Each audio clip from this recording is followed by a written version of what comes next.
செலுத்துகிற அளவுக்கு, நன்மை செய்கிற அளவுக்கு என்ன பண்ணணும்? நம்ம திராணியை வளர்த்துக்கணுமா. பைபிள் சொல்லுது 2 கொரிந்தியர் புஸ்தகம் 8ஆம் அதிகாரம் 2 கொரிந்தியர் 8:3 வாசிக்கிறோம். 8:3 வாசிக்கலாம். மேலும்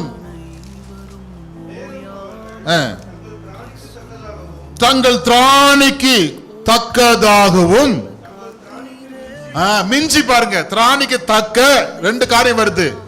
ஏன் நம்ம கணக்கு போட்டுக்குது? திராணிக்கு சக்தசாலவாகி,